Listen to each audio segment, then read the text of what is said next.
This podcast is brought to you by the Albany Public Library main branch and the generosity of listeners like you. What is a podcast? God, Daddy, these people talk as much as you do.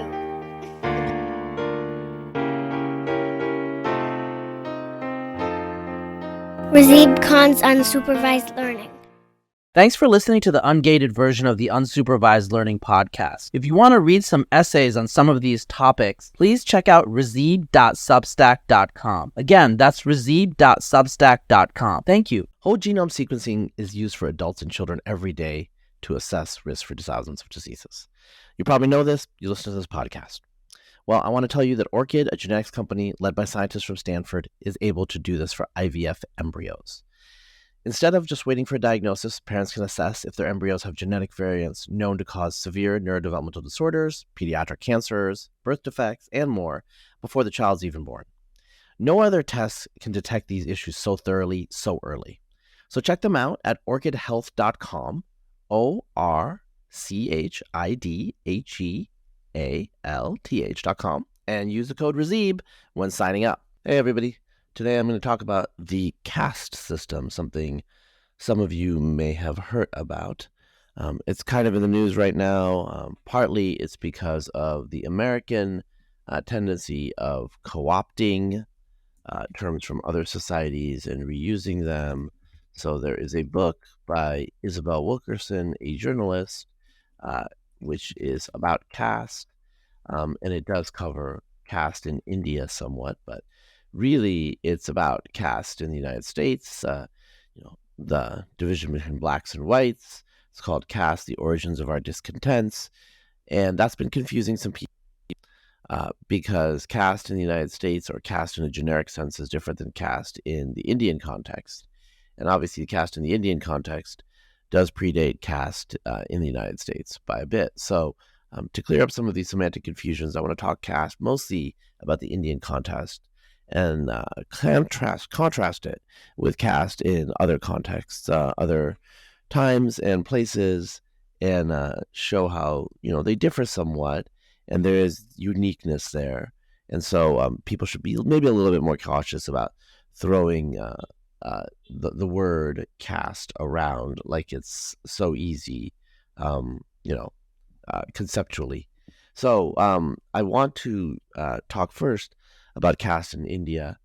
As many Indian listeners will know, the word itself is not of Indic origin. It's not Indian. It's not from Sanskrit. It's from casta, which refers to color in Portuguese. And so it is a European origin word to describe an Indian concept. But there are words in the Indian context which are used to describe caste. So there's two primary concepts. There's Varna, which is equivalent to color, and it's equivalent to the castes they usually read about in elementary school in the United States. And then there's jati, which is a more complicated term. Often it is translated as community, and jati is a much more fine-grained and detailed set of, social norms, folkways, endogamous communities than caste, which is Varna, which is a broad conceptual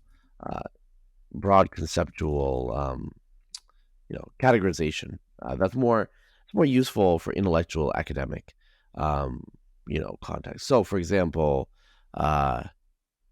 if someone tells you, someone could tell you that they're Vashya, which is kind of a, freeborn, maybe traders or merchants or something like that. Okay, but really, nobody in the real world is Vashya. They're Modbaniya or something like that.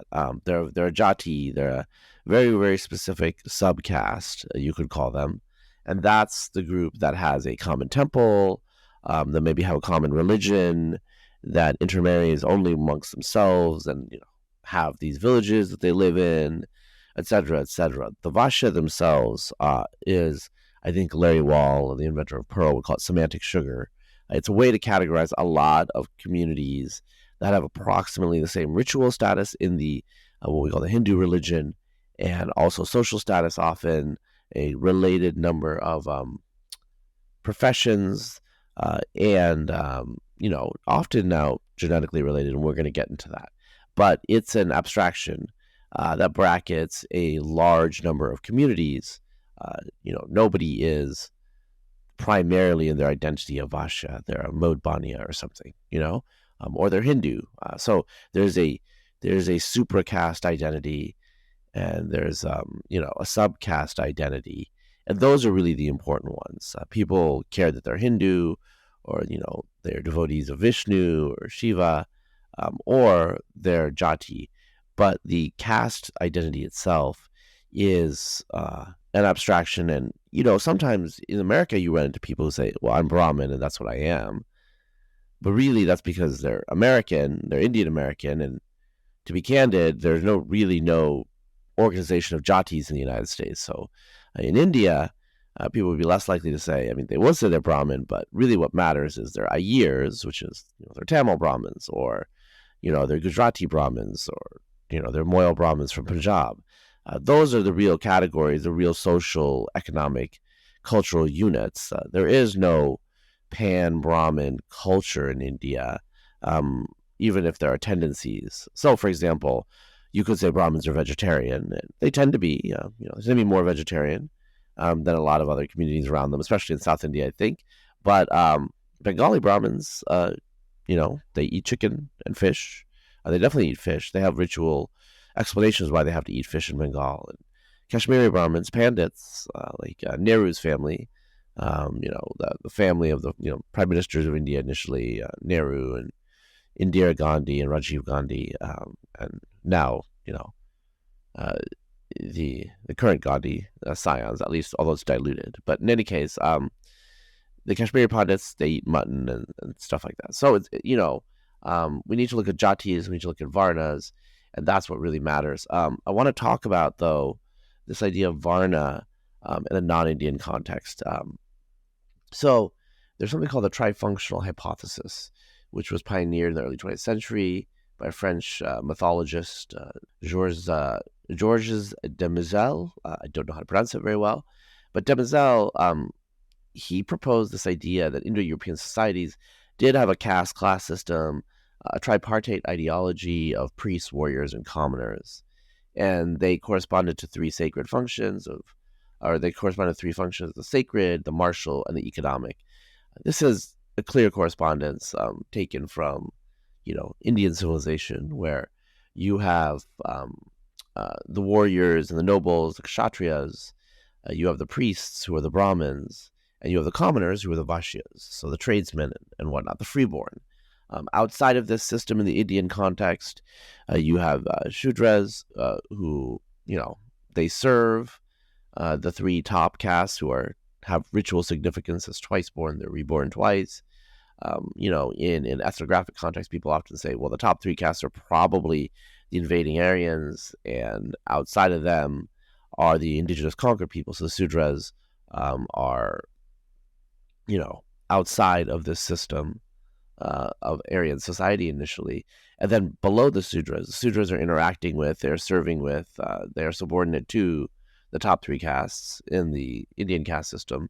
There are the untouchables, the Dalits, and I'll just use the word Dalits from now on because that's the politically correct term. But they have a lot of other terms. And so those groups are outside of the caste system in a technical way. They are not even Sudras. Sudras can listen to the Vedas. Dalits are not supposed to even listen to the Vedas. Some contexts, some traditions. But going back to the Indo-European system, Indo-Europeans do not have Sudras or Dalits in any formalized way. So the original Indo-Europeans were probably from the Pontic steppe, as most of you know. If you have not been sleeping under a rock and you have been listening to my podcast and reading my pieces, and these people from the Pontic steppe did not seem to, have a formalized system of outcasts. Initially, they were probably pretty egalitarian, or, I don't want to overemphasize it, but, they might not have initially had slaves, as initially primary producers, subordinates, people they conquered. That was a later thing. And so they had these three groups, and they exist in other societies outside of India. So early Germanic society was quite clear, where there's a difference between the nobles and the commoners, the freeborn, of the community, and also the nobles themselves. There was often a sacred king and a real king, a temporal king. The sacred king kind of had a relationship with the gods, and the temporal king was the war leader. And so that might be a kshatriya priest division that you see there. In Norse mythology, you see a division between various gods, ones having to do with fertility, ones having to do with law and justice, and ones having to do with rule and sovereignty. And so, Demazil says that this has something to do with the tripartite division. In Plato's The Republic, there is also some sort of tripartite division in the class that divides people in terms of rulers, producing classes, and some auxiliaries, like guardians and people to help the rulers. So this seems to recur. Now, 3 is a useful number to organize society, so I wouldn't put too much into this, but I do think that there's probably like some original idea of the caste system. And in fact, in Iran, which does not have a Hindu caste system before Islamicization, but it does seem like the Zoroastrian Iranian society did have some sort of caste-like divisions between the noble elites, the priestly castes, the priestly group, Iranian priests, and Parsis have priestly families, Indians, Zoroastrians still, and then of course just the average Zoroastrian Persian, who would be equivalent to Vashya, like freeborn. So in the Indian system, Vashya is often seen as some sort of high caste group, but in the Indo-European system, that is just the regular person who is nevertheless part of the in-group and part of the community. And so, if in sorts of elective kinships, you can imagine that this sort of person would be part of the citizen body that participated in, governing. Now, in Athenian democracy, it would be part of the free, citizen voting class, which is actually the minority, small minority in the Athenian, quote, democracy.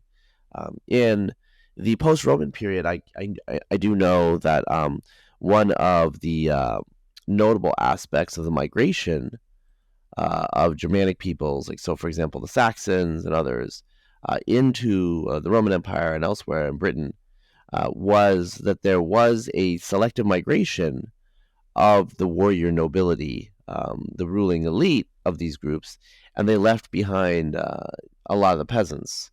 And this kind of dynamic actually did cause a problem, because with no warriors left, the Germanic societies actually kind of regressed in parts of Central Europe.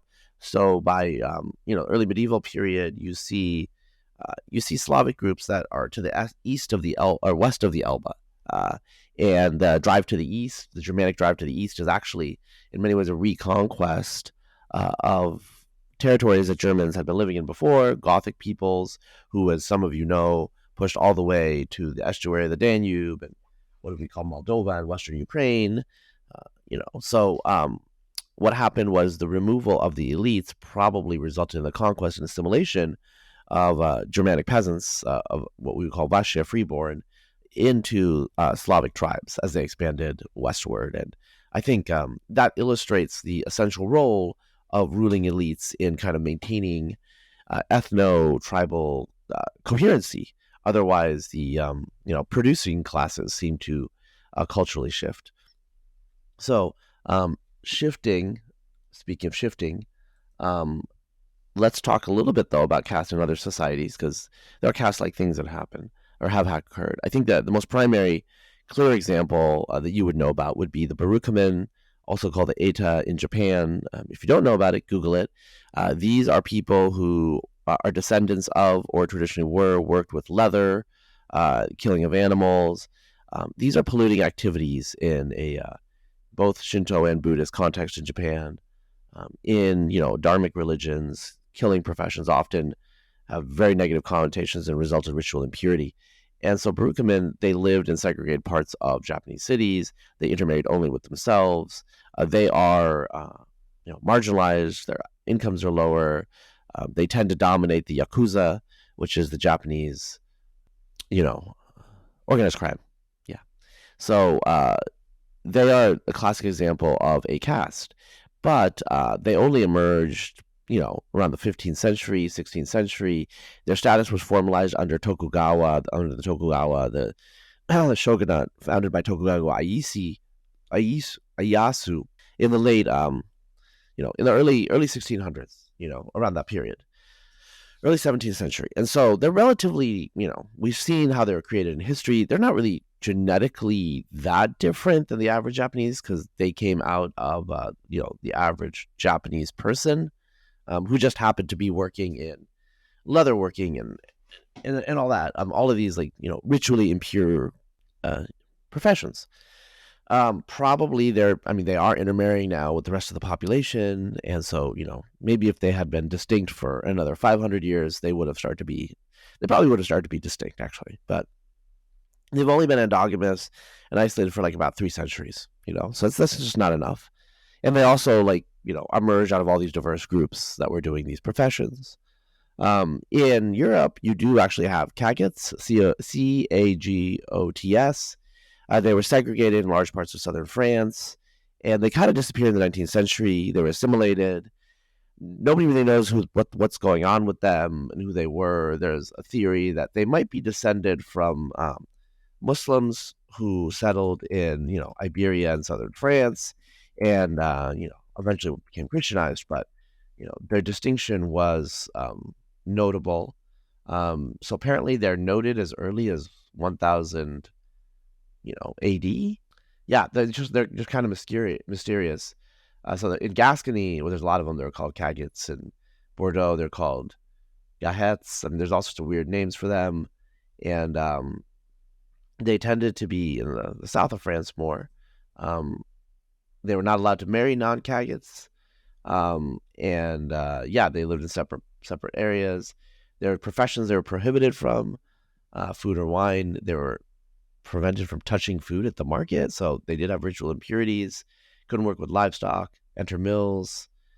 They often had to be carpenters, woodcutters, rope makers, and stuff. So that sounds like a caste system, and so that is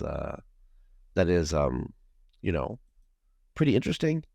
Needs to be more study on that. There were similar types of things that actually happened to people who were, say, executioners. That became a hereditary profession in parts of Europe, but it never really crystallized into a full-blown caste system in the way that you see in India. So I have a hard time, wanting to use the word in that context. So it's like saying communism is a religion. It has religion-like aspects, but it's not quite a religion, Stalin dies, in religion, gods don't die. If they die, they come back. So there's just differences between a religion and a political ideology. Similarly, there's differences between caste-like institutions and societies and India's very, very defined caste system. So I can go, on and on. Most of you know in South America, there is a caste-like system that's a kind of a pigmentocracy where, Creoles and white elites tend to dominate, and indigenous people are at the bottom, indigenous and descendants of African slaves. But in South America, all these people are mixed. Most of people who are not descendants of recent immigrants in South America who are white have indigenous ancestry. Many have African ancestry. Some of them have quite a bit of indigenous ancestry, 15, 20%. So there's intermarriage between the different groups. So they are somewhat distinct, but they intermarry, and the system is soft in its enforcement and its norm following. So if someone is a mestizo, mixed race background, but they become very wealthy and successful, they can intermarry with, quote, white people, which is basically people who are mostly genetically white, look white, adhere to Spanish, they want to be Castilian norms or whatever. But the point here is, in Latin America, the system is pretty soft. Similarly, in the Arab world, there are caste systems and there is racism, but the Prince Bandar Ibn Sultan, I believe, his mother was an Ethiopian slave, but he is paternally the descendant of the founder of Saudi Arabia. And so he is part of the royal family. Even though he experienced racism, he's also a royal. And so in Arab society, paternal lineage matters a lot. So in some ways, Bandar is inferior to the typical Saudi because of his race, and he has been the target of racism. But his wife is a cousin of his from, I'm going to just say, unblemished blood. So, he has children that are of high status in the Saudi system because his paternal lineage is from the royal family. He is a royal. So in Saudi Arabia, you don't have a real caste system. You have, all the bad things that we associate with caste systems. But again, it's not like strictly organized, formalized, and like, rock hard, solid like it is in the Indian subcontinent. In India itself, obviously there are castes. There is jati, Varna. One of the things that people will tell you is it's not simply a Hindu custom. It's not simply a Hindu tradition. There are castes that Muslims and Christians and even Sikhs follow. I say even Sikhs because that was originally kind of founded as an anti-caste religion that kind of came out of the Indian traditions. I think Sikhs will get offended if I say it's a synthesis of Islam and Hinduism, because it's not. But your mileage may vary. Just look into it. I would say it's dharmic, but it has been influenced and shaped by interaction with what Indians would call Abrahamic religions.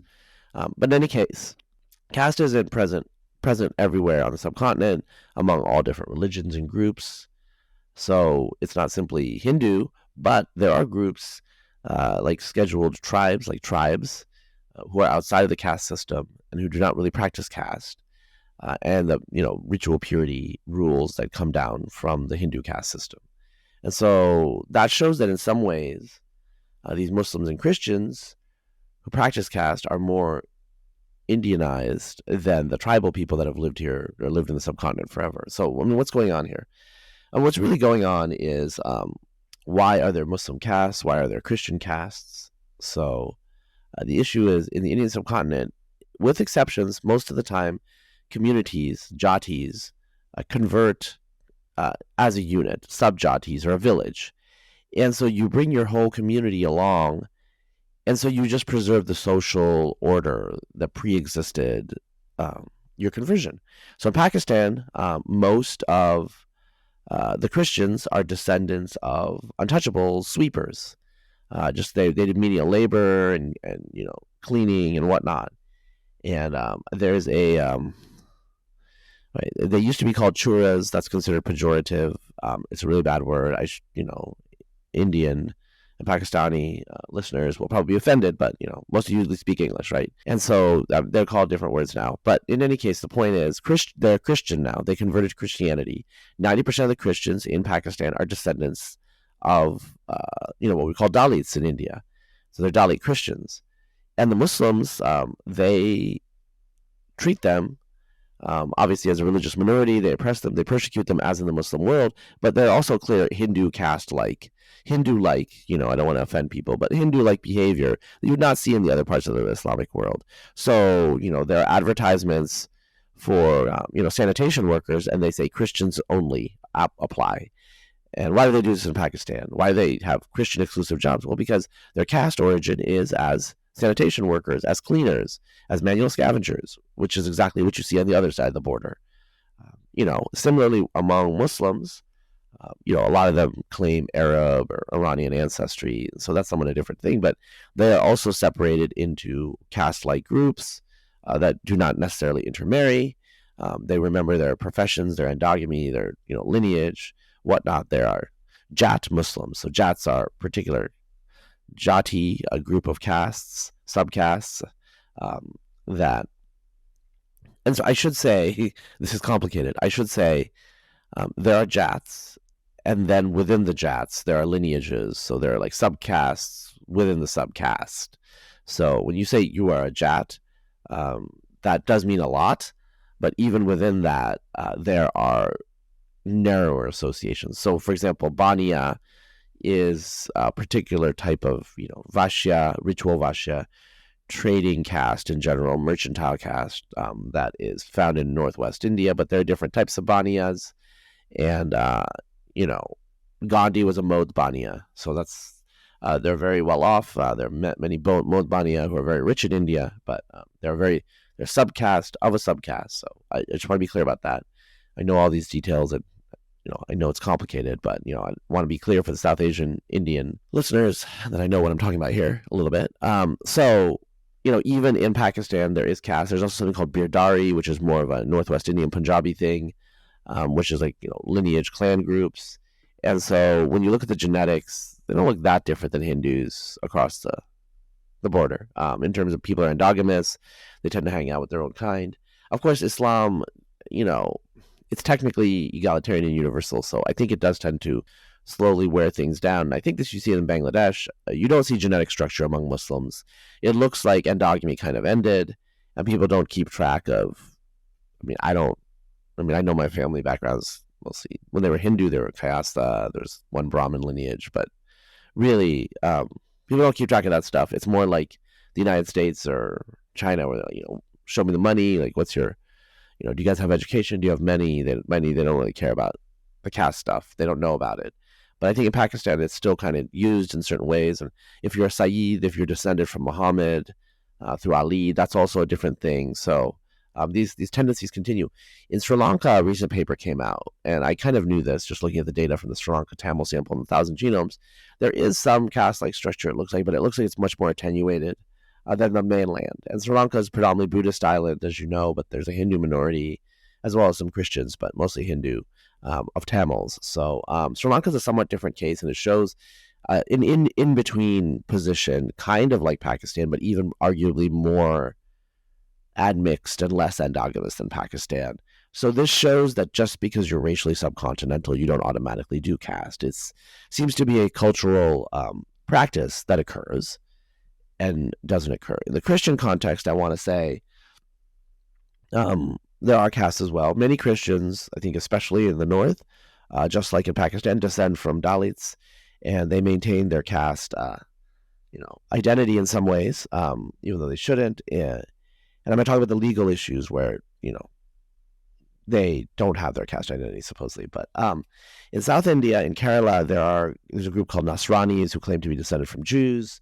They've been Christian for a long time. They have, they're not European Christian in their identity. Some of them are Roman Catholic and Protestant, but most are, they have Eastern Rite Christians. So they're Jacobite, Church of the East. I don't want to get into the details, but their Christianity really originates in, the Levant and Iraq, really Iraq, Church of the East, probably originally, but they shifted their affiliation to the Jacobite Church in Syria after the arrival of the Portuguese, who forced some of them to be Roman Catholics.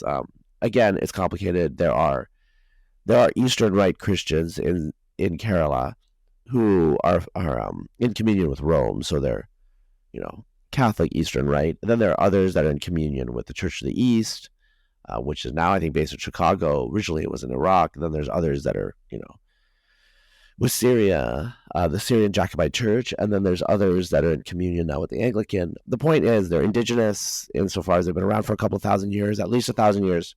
In the caste context, they're relatively high status. They're equivalent to an upper caste. Genetically, they look to be mostly, but not exclusively, converted from the Nair caste, which is not Brahmin, but it is an upper caste in Kerala. And these Christians have had issues with, Dalit converts, obviously, because those people have a different caste. And, there's this thing that happens where in Indian Christianity, Dalit bishops are assigned to watch over Dalit flocks, So, again, the caste system is perpetuating itself within Christianity. And this has been a massive argument within the Christian churches.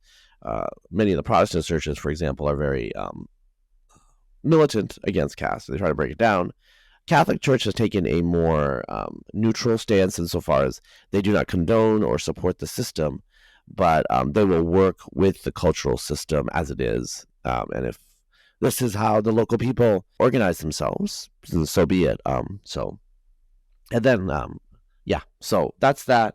It exists outside of Hinduism throughout the Indian culture. And so there's a debate about whether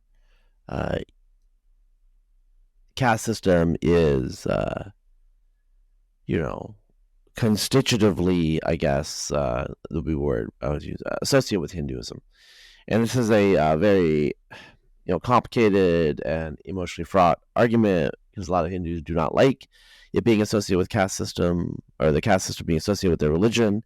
They are very religious, but they are very anti-caste. Whereas, as early as Al-Biruni 1,000 years ago, or Megasthenes more than 2,000 years ago, the caste system has been part of the Indian, because Hindu was just the word Indian, in the past, landscape. Priests and warriors and all these things and untouchability have been recorded by outside observers a long time ago. It's not a new thing. So I think that Hindus will respond that, this is cultural, it's not religious. And I think that of all the religions in the world, to be candid, it's really hard for Hinduism to make the argument that something is culturally Indian but not religiously Indian, because, this is, again, something that, say, people of Indian origin who are Muslim or Christian might take some offense at, but to some extent, to be Indian is to be Hindu, and to be Hindu is to be Indian. Now, this is not 100% true. You can ask Balinese Hindus or Cham Hindus from Vietnam, or Hindu converts like Tulsi Gabbard. They're clearly Hindu, but they're not Indian. But, on the whole, the connection between Hinduism and India and its sacred geography is very, very strong. And, if you're Muslim or Christian, there's other connections that you have outside of the Indian subcontinent in a religious, sacred, identitarian concept or construct. So I think that there is a close association with Indian culture and Hinduism that you cannot deny. And, Hinduism is not a formalized organizational religion with a confessional orientation in the exact same way, at least universally, as Islam and Christianity. But, it's evolved in that direction, and there are sects that are like that.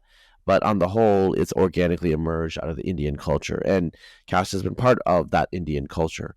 So I don't think that you can say that caste is derivative from Hinduism.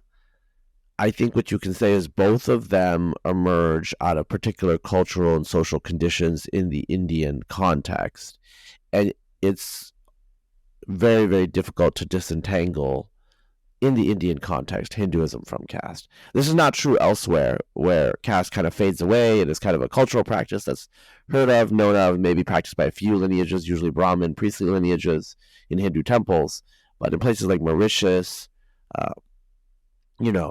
Trinidad, Guyana, these systems disappear. And the reason that they disappear is because the whole jati Varna system, in particular the jati system, which is unique to India, doesn't really transfer that well. It gets destabilized and shocked in other cultural contexts.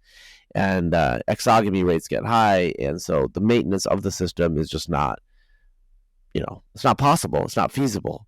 So in these other, diasporic, Indian, substantially Indian or Indian majority in the case of Mauritius, and arguably, I think Guyana is right below 50 now, but these places, there are a lot of Hindus, they're Indian, but the caste system is not a big deal anymore, partly because they've been extracted out of the Indian cultural context, the Indian geography. And I think the way you can think about it is, maybe it's some sort of like metastable equilibrium where, there's a bunch of different factors that are dynamically shifting around it. And once you shock the system and you knock it out of equilibrium, the caste system dissolves. But in the Indian subcontinent, there's just so much history. There's so many people that are inextricably connected to the system in terms of it's part of civil society for them. It's, how they find their, business partners. It's how they find their wives and their husbands. It's who they socialize and interact with. It's just really hard to knock it off. So I think that the main reason that this is really interesting to me, and I think many of you are listening, is the genetics aspect. Until recently, we didn't have genetics to really analyze these demographic questions, these social cultural questions. And so you had books like Nicholas Dirk's Caste of Mind and others that kind of talked about caste through the British lens and how the British ratified and solidified a lot of these caste boundaries and identities, and it made it seem like it was kind of crystallized really relatively recently.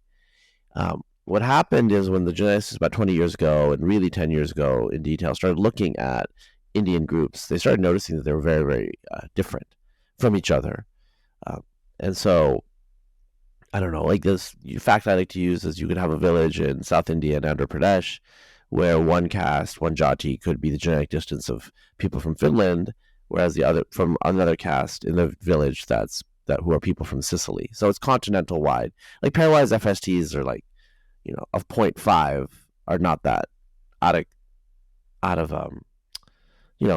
the norm, and intercontinental genetic distances are like 0.1. So this is definitely like as much or more genetic variation than within Europe.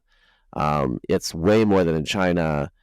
It's within a single village there is continent-wide scale type variation, and that was shocking to a lot of scholars and a lot of geneticists initially.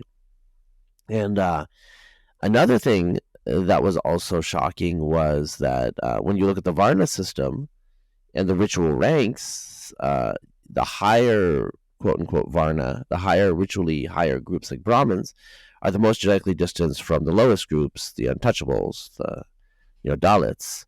And that was interesting, and it was a pretty consistent pattern.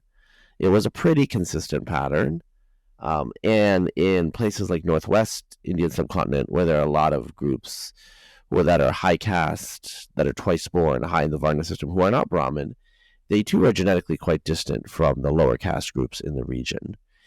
And the lower caste groups, like Chamars, Jatavs, or whatever, in northern India, are similar to the same groups. Not quite the same. They're different, but they exhibit the same distance from South Indian Brahmins. So what I'm trying to get here is there's a lot of genetic diversity, a lot of genetic distance, a lot of endogamy, and it tends to cut in the same way all across the subcontinent, which is exactly what you would expect, kind of taking a naive view of genetic stratification based on an ancient caste system.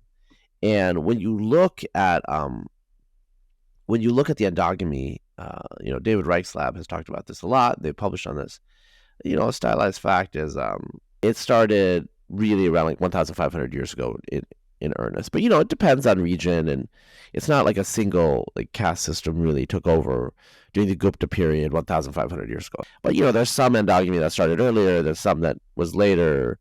Some castes were clearly created later.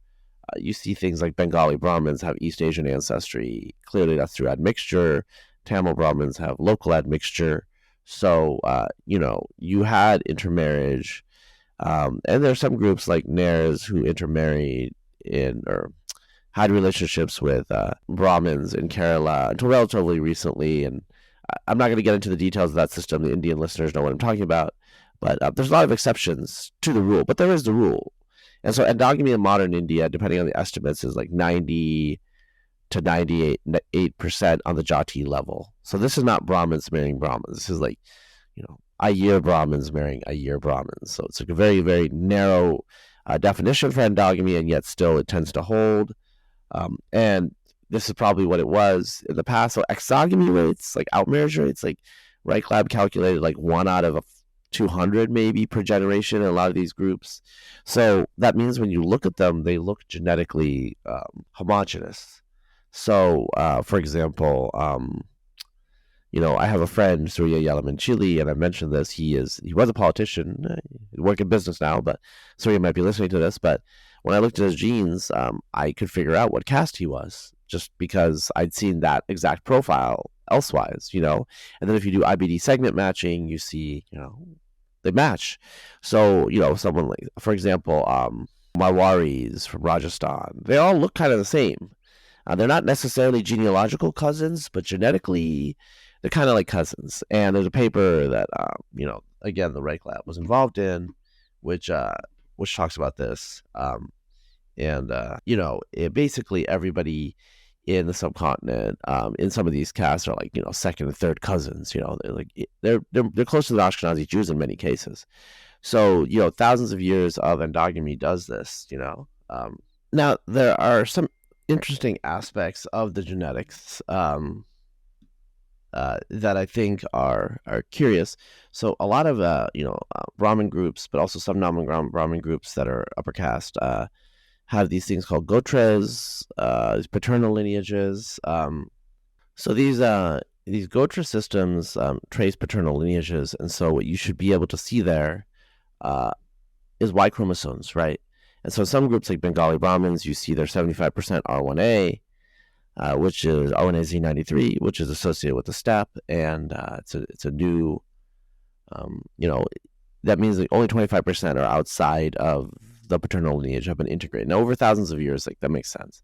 Other groups, though, for example, like Tamil Brahmins, are kind of evenly split between J2, which is more associated with Indus Valley civilization and West Asia, and R1A. So what's going on there? So there are different founding fathers, maybe in some of these Brahmin castes and some of these, Gotra castes, these paternal lineages. And so these communities actually emerged from a founding group that was a mixture and a synthesis.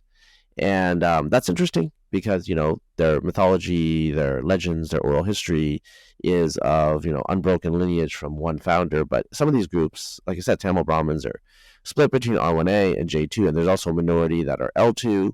So there are other groups where they're Brahmins, I think they're mostly Gujarati, that have the Y chromosome H, which is actually tend to find in lower caste groups normally. So that's interesting. And it shows that, there's a wide range of people that got integrated into these early Brahmin groups. But there is still stratification genetically between the different castes, where Brahmin groups tend to have more steppe ancestry than everyone else around them. And so, I'm going to review the Indian genetic stuff a little again, which most of you know. But Indian genetics, you can think of it as three primary ancestral groups.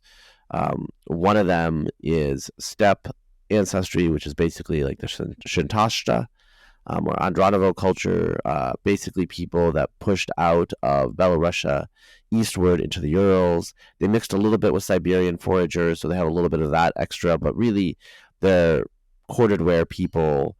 They're a mix of Yamnaya and globular amphora Neolithic farmer. And so 70-30 ratio, add on to that, dilute that by about 10% with Siberian forager.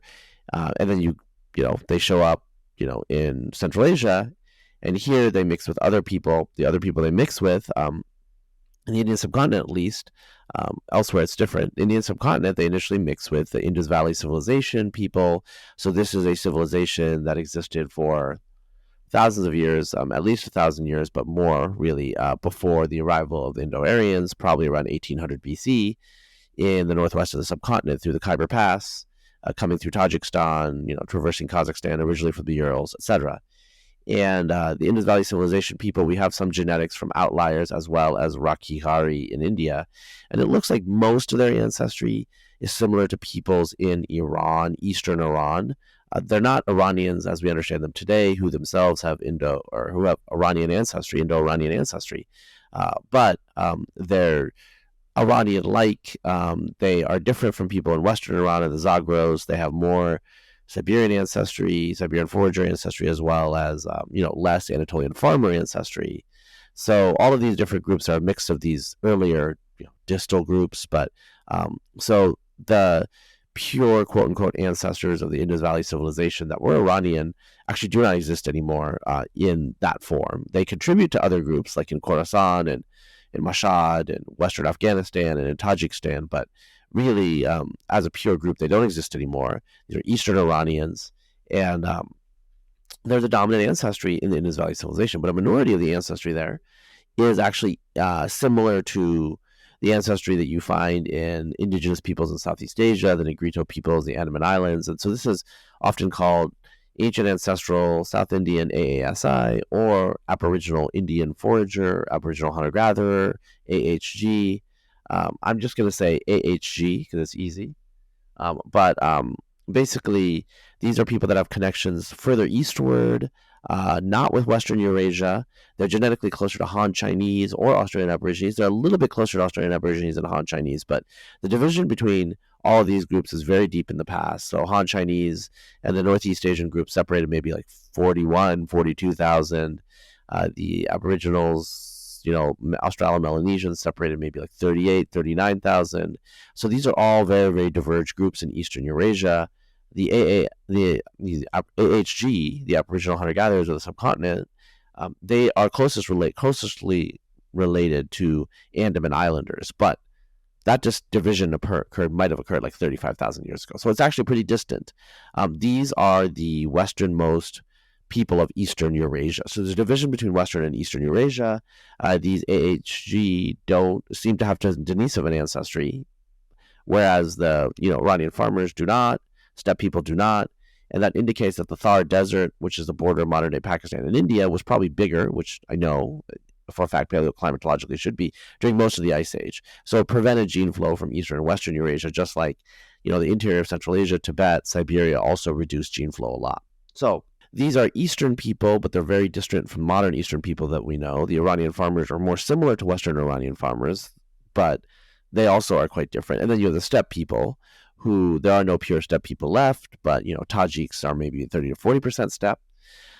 In the Indian caste context, depending on the estimator you use, North Indian Brahmins are around like 30% steppe. There are other groups like Jats. So Nikki Haley is a Jat. Vivek Ramaswamy, this is for Americans, his wife is a North Indian Brahmin.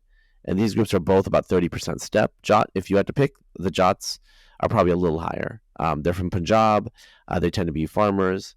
Within the Varna structure, there's arguments who the Jats are. They claim for themselves Kshatriya stratus, but historically they were Sudras, which is just due to the fact that they were agropastoralists and they weren't rulers or high status in any way. They may have migrated from the Indus Valley relatively recently. In any case, there's some interesting stuff in their genetics, but I don't want to get into that. But basically, I want to point out here, genetically, you have groups like the Jats who are probably in the Varna, who are actually in the Varna system of lower ritual purity than these North Indian Brahmins, but genetically, they have as much or more steppe ancestry. So one thing that people like to do is just assume steppe ancestry equals higher status, and on average, that's true. Within any given region, that does actually seem to be true. Not always, but the vast majority of the time that I've seen.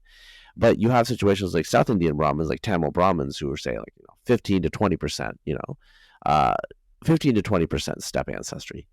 But they indubitably are of higher ritual status than Jats. But another thing to point out is South Indian Brahmins, though they have less steppe ancestry, because they were not impacted by Islamic, invasions and all that as much as North Indian Brahmins, many people argue that they have a pure continuation of Vedic ritualism than the North Indian Brahmins, who lost some traditions.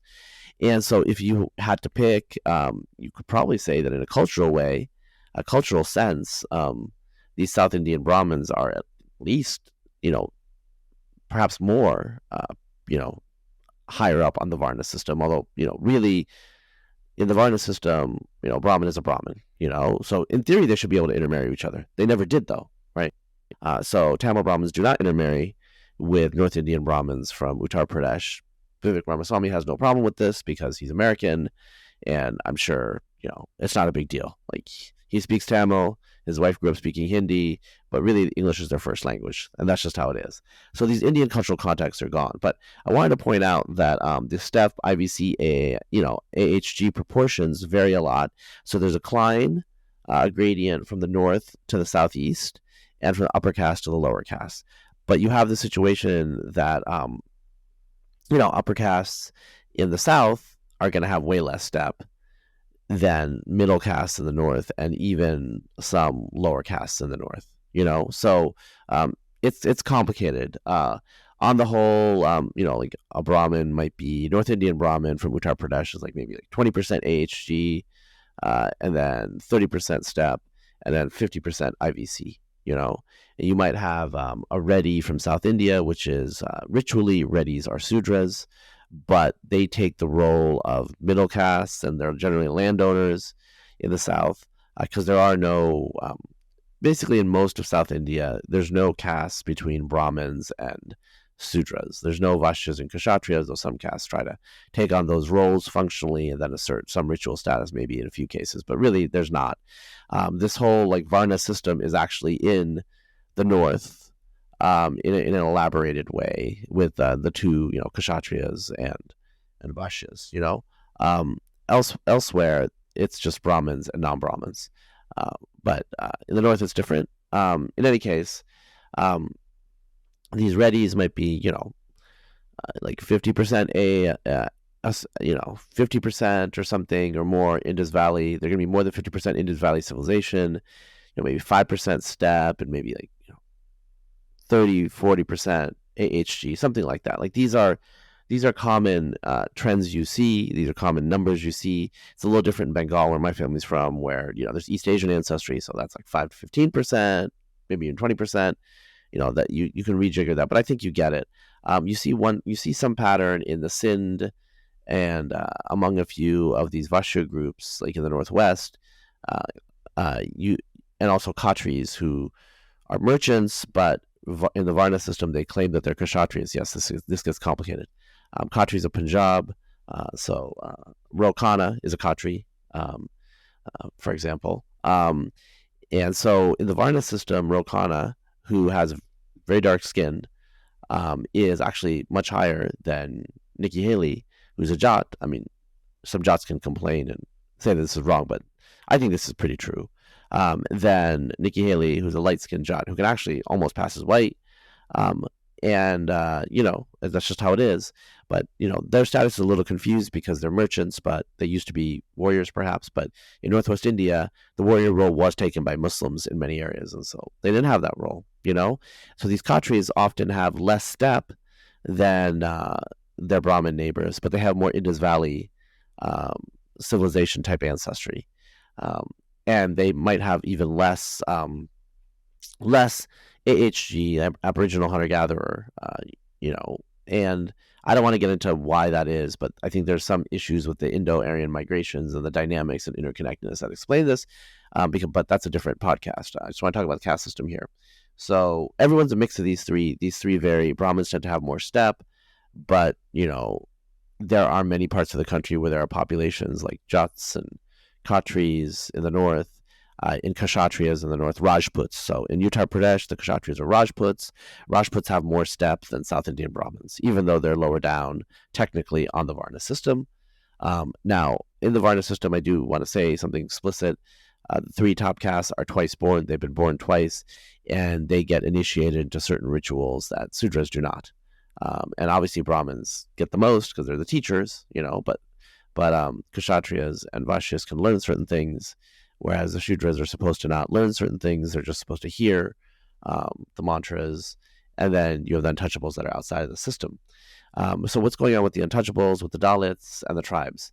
So their origins are almost probably rooted in the fact that they are derived from people that were not assimilated into the Indian system. And the Indian system is what we call the Hindu system, but Hindu is a distinct religion, did not necessarily exist when everyone was Indian and nobody was Muslim or Christian, So there's like all these religious views within the Hindu system, but there's some commonalities, maybe karma. Higher status groups tend to be vegetarians. So Buddhism and Jainism come out of Hinduism, or proto-Hinduism, proto-Indian system, and they are vegetarianism, nonviolence, these sorts of things are more high status in many ways in the Indian subcontinent, for kind of like, priestly castes. And, so there's some things that are uniting them, but it's very like, in terms of practices, but beliefs, it's very, very heterodox, or like it's very, very diverse and multitudinous, you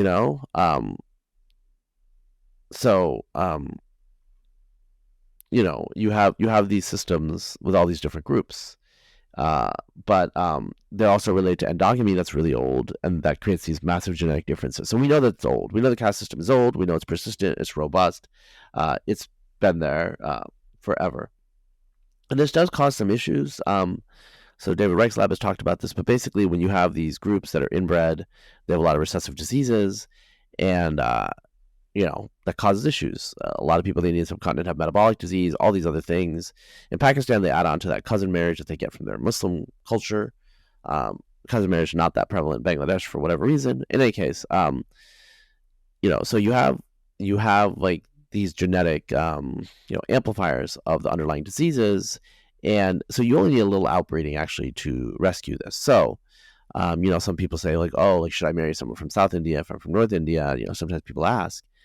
Reality is like you could just marry someone from another jati and that's fine. So this is like an exponential decay that's very, very like rapid. So by which I just mean you don't need to get into a totally different region of the country or even a totally different race. All you need to do is intermarry unrelated groups. So for example, let's say that you're somewhat casteist, whatever, and you want to preserve your high caste status and you're a North Indian Brahmin. Well, I mean, you can marry a South Indian Brahmin. That's fine. That would be, and like it depends. There's arguments about whether some of these larger caste groups have the inbreeding, but let's just stylized fact. Let's just like, go with it. Well, perhaps like the best thing would be just marry a Rajput from your region of India. You speak the same language, and they're not that different in Varna status, but genetically they're different enough that there's going to be no recessive disease problems, right? So recessive disease problems are not specific to castes and Varnas; they're specific to jatis. So there's like thousands of jatis. There's only, if you include untouchables and Dalits, that's like 5 caste-like groups. But once you break down the jati barriers, the recessive diseases will go. In terms of like the untouchables, they're very interesting. The Dalits are very interesting because North Indian Dalits have more steppe ancestry than South Indian Dalits, but they still have like relatively low amount of steppe ancestry, less than non-Dalit peasants, a cultivator caste, as you would call them. These would be, in the Varna system, they might be Shudra, they might be Vaishya. They're also farmers who are Brahmin and Rajput too. So it's all a jumble. But basically, the peasants who are not Dalit do have more steppe, and then the Rajputs and the Brahmins have the most. So, there's just a rank order that way, and I don't know like how that persisted so long. Greg Clark in his book says India has the highest intergenerational persistence of social status, which basically means social status is very heritable in the subcontinent. And just take that as how you will. It is, just what you see in the data. A lot of people will be wondering, so like caste and power and wealth and what's going on here. Americans in particular don't know too much about this caste system beyond like, what they kind of have like vague ideas. And so just, the richest people in India are actually they're not Brahmin. Americans think Brahmins run India sometimes. Partly that's because of anti-Brahmin ideologies in the subcontinent that have spread. But they're not the wealthiest. The wealthiest are, Baniyas that are, merchant caste, particularly those from West India. And Jains are the wealthiest religious group in India because of that reason, along with Parsis, Zoroastrians who've taken kind of a Baniya type role. And so, these billionaires like the Ambanis, like, I think he's a Mode Baniya. And then there's other groups like Marwaris, Maheshwaris. In Calcutta, in Kolkata, the business community, from what I've heard, is actually heavily dominated by Baniyas from Western India. So that just shows you kind of occupational diversification and separation between these different groups. They continue to, remain endogamous. I have an acquaintance who is from Calcutta, from this community, and his father can speak Bengali, but he speaks English and Hindi. So they're still like relatively distinct. But my point there is that these groups still maintain their customs across India, and they're very wealthy, tend to be literate, professional, and well off as well, but they're not as like focused on money as these groups, and so they're not as wealthy. Other upper castes can be quite well off, and Jats who, their caste Varna status is in dispute, but they are very powerful in in Punjab. They're landowners. They tend to be landowning class in the rural areas, whereas the Khatris are, urban professionals or traders. And, you do see this correlation between caste and wealth and power and status in various ways. In South India, everyone is technically not, if they're not a Brahmin, they're a Sudra, or they're an untouchable or a Dalit or whatever. But, the most powerful groups are Reddys in Andhra Pradesh or Nairs in Kerala. These are technically, ostensibly Sudra groups, but really they were the rulers and they produced the local sub-elites as well when the Brahmins came from the north. And so the Brahmins provided their religious and cultural imprimatur to the, kings who were technically Sudras. Like maybe they were Kshatriyized, but they were the only ones, them in the royal family. But the local landowners are not Rajputs or Jats. Obviously, in South India, as Indians would know, there are Reddys and other groups. And these groups have the power and, they are advancing steadily. They have quite a bit of wealth. They have the political power. And so it starts to get complicated region to region, although, there is a rough correlation of upper caste power. It's complicated. UP had a prime minister who was Dalit for many years, Mayawati, and that was through just a lot of Dalits. Like in terms of proportions, about 15% of Indians are Dalit, about like 10% are tribal, about, depending on who you talk to, 25% are upper caste, and then the rest are religious minorities and non-upper castes. Most of them are other backwards castes, which is kind of a new category. And so that gets into reservations, which is a big deal. So I'm going to talk about that next. So in terms of caste and why does it matter? It's a private affair. I think one thing that, non-Indians have to know is India has some of the actually most thorough, long-standing affirmative action programs that date back to the independence of the country, the founding of the country in the 1940s and 1950s. They call the reservation system, and it basically makes it so that in a lot of the public sector, there are reservations for different castes proportionate to their population, or at least, it gives them some stake at the table. So scheduled castes is the term for Dalits in the Constitution, and that basically means these are groups they're set-asides that are reserved from them. They're targeted as marginalized, oppressed groups. Scheduled tribes, somewhat similar, although the tribes are somewhat different than, so Dalits are generally Hindu, although 90% of the Buddhists in India are Dalits from Maharashtra state, which is where Mumbai is. So not necessarily, and there are a lot of Christian and Muslim groups. There are Muslim Dalits, there are Christian Dalits. Legally, they're not labeled as Dalits because Abrahamic religions, you technically lose your caste.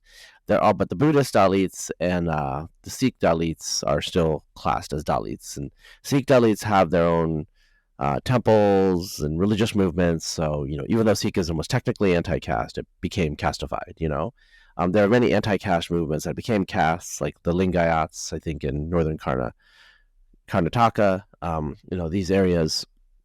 So it's hard to escape the system. And so the Indian Constitution kind of bans things like untouchability, obviously, but it also sets aside, reservations, proportions for the lower castes. Okay, eventually what ended up happening over the next couple of decades is there was motivation from other groups who want to get in on the system. And so now you have a system which is classified between, general category, which is just like, you get no reservations. These are Brahmins, upper caste groups like Banias and Rajputs, etc. Parts of South India, probably, some landowning caste there. And then there's obviously the Dalits and the scheduled tribes. And then there's the other backward castes. So these are not Dalits, but they're not upper caste, or they don't want to call themselves upper caste. Now, the issue here is it starts to get confusing because it's a political question if you're a backward caste, and there's some groups that, engage in activism to become backward castes. So in Punjab, Jats are not backward castes. I mean, they run the state to a large extent now, but in Rajasthan they are. And there are places where people and groups have wanted to become backward castes, and, they have. And so, something like, I think around half of the Indian population are technically backward castes now. This is not a group, or a category like Brahmin or Dalit, which is consistent across the nation. It varies by region and state. So there could be a jati Varna group that's a backward caste in one state that's not a backward caste in the next state. And, this is just due to politics, but also local conditions. So it could be that actually this jati Varna group does have a higher status and more socioeconomic power in this state than the other. So it gets complicated when people say things about caste in a pan-India manner. So, for example, there are people I know from South India, or people from South Indian Brahmin families in the United States, and they don't really know any caste dynamic besides Brahmin versus non-Brahmin, because that's how things, for example, in Tamil Nadu are run. It's Brahmin versus non-Brahmin, and often it's pretty harsh, actually. The language is quite hostile to the Brahmin minority, which is only a couple of percent. But there have been Brahmin, chief ministers in the state, actually, of relatively recent vintage. So I don't really understand how to interpret this. In any case, these South Indian Brahmins in particular, when you're talking about Brahmins that are prominent, they're really the ones that are prominent in the West and elsewhere. They've flooded into information technology and other groups, other professional groups like that.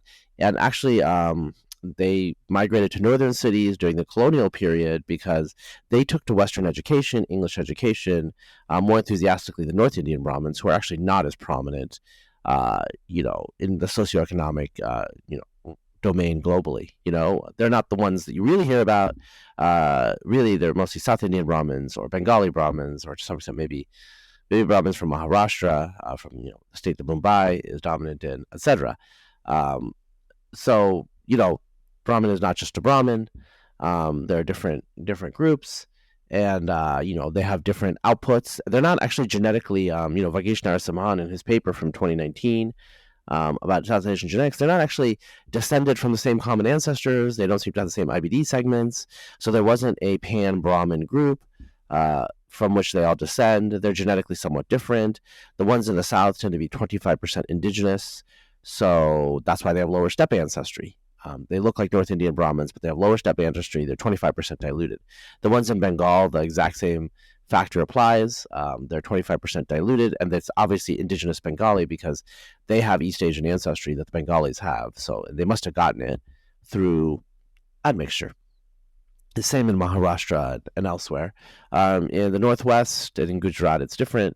Another aspect in that you see in Punjab and the far Northwest is that there are non-Brahmin groups that have just as much steppe ancestry that are not that genetically differentiated really from the Brahmins. And so that indicates that as this Jati Varna system spread across India, the subcontinent took on like local configurations, right? So who is a backward caste and other backward caste is a bit confused, and it's a political question in the subcontinent. And there's a lot of resentment from many upper caste people about the reservation system.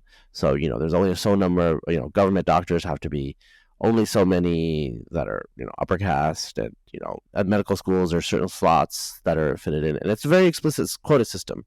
It's not like the United States where they kind of say, oh, well, diversity is great. And, it's a quota system. It's a quota system. They have a quota system, and that's what they've enforced. Now, the government and the system is still, to some extent, though, staffed and run by many upper caste people. The current Prime Minister, Modi, is not.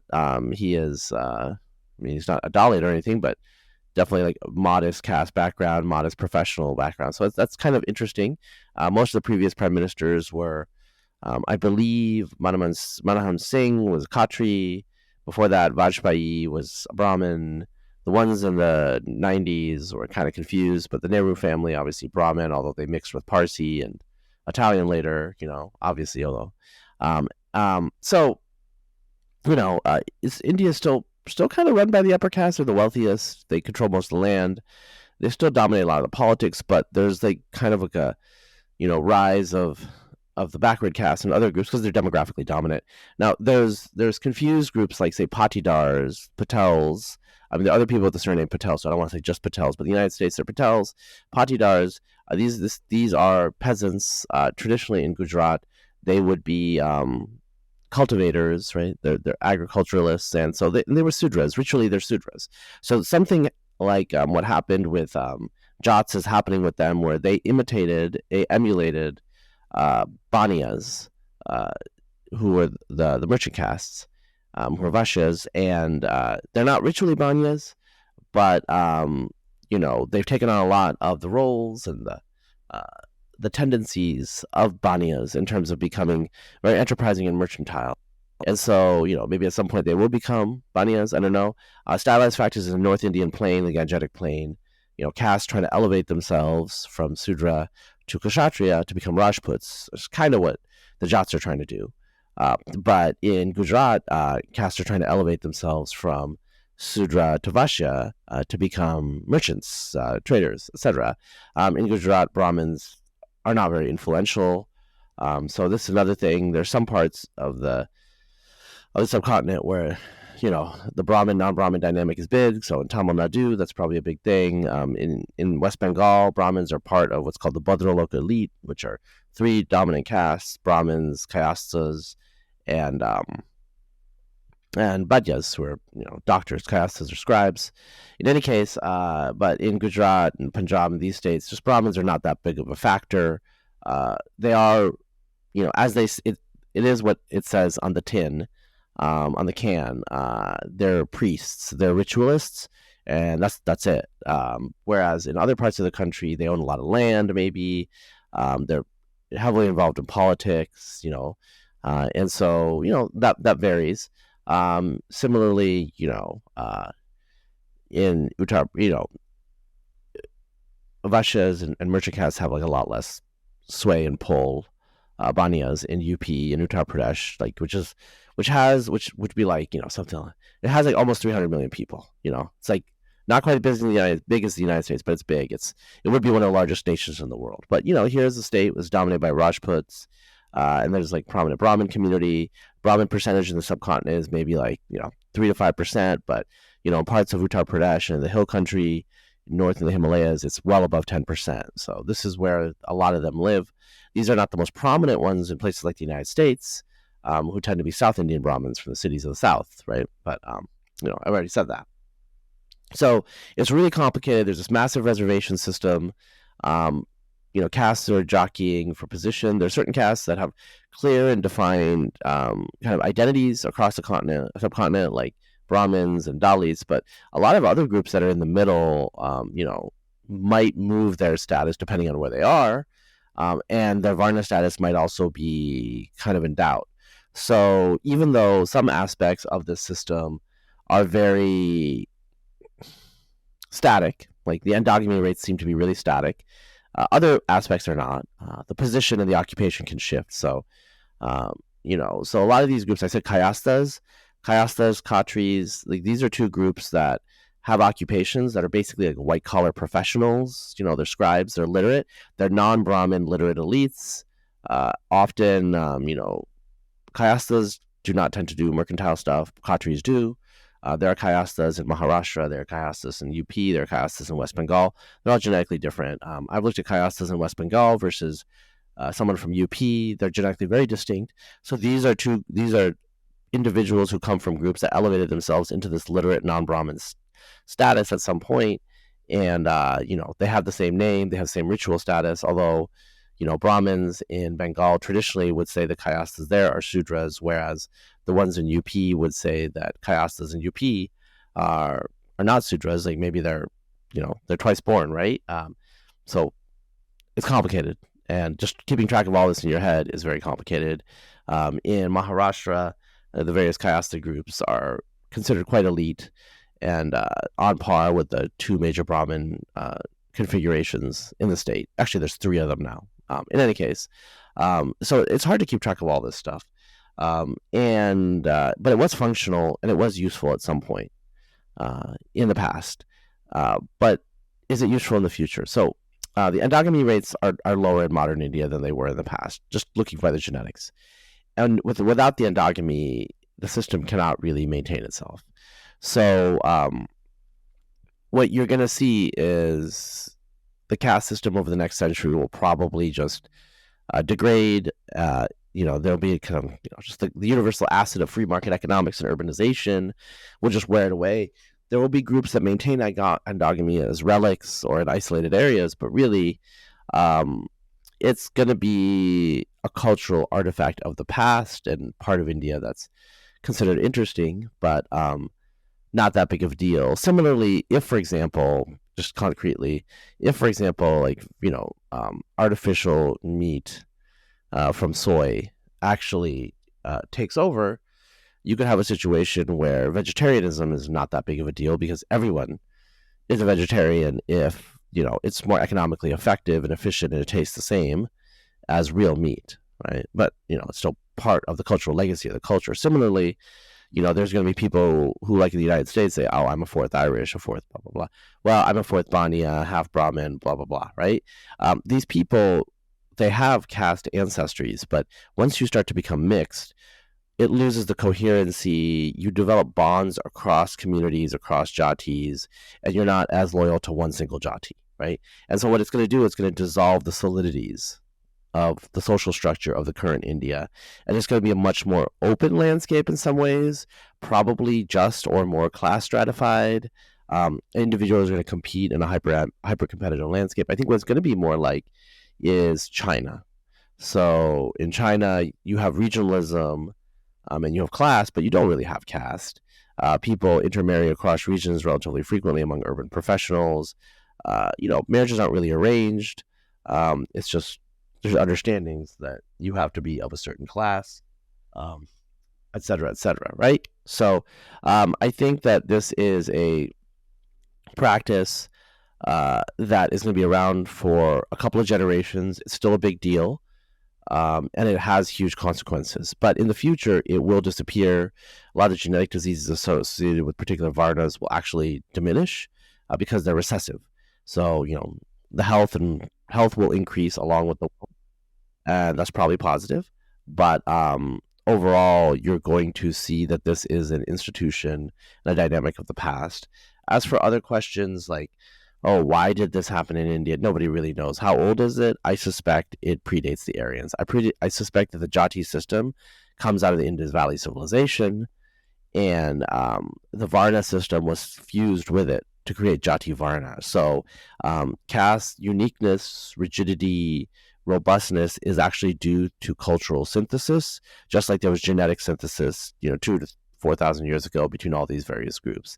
Eventually, the synthesis congealed, stopped being protean, and fixed itself into the configuration you see, which we will be the last few generations to see this, because I believe by the 22nd century, it will definitely be in the rearview mirror, as the urban elites will probably not practice it at all, and many of the rural people will start to have transitioning out of it, because once the elites transform their customs and practices, the non-elites with a lag tend to follow. So I will talk to you again soon. I hope you found this informative. Most of you know that I've written a couple of pieces on caste too, a couple of essays. You can check those out. I'll put those are going to be in the links. But it's a complicated topic, and I don't know if I'm going to talk about it again. I know that there's a lot of things that I said that some Indians and non-Indians will take issue with in the details, and that's fine. Just understand that a lot of these questions are disputable. So I could be wrong and I could be right. It's not a singular answer either way. But thank you very much. This podcast was brought to you by Orchid, the only whole genome sequencing company to focus on embryos. Genetics plays a big role in our health. 30% of neurodevelopmental diseases, 10 to 40% of pediatric cancers, and 30% of birth defects have a known genetic cause. Families considering IVF use Orchid to see which of their embryos have these conditions and work with doctors to choose their lowest risk embryo so that they can have a successful pregnancy and a healthy baby. So check them out at orchidhealth.com and use the code Razib, R-A-Z-I-B, when signing up to skip the waitlist.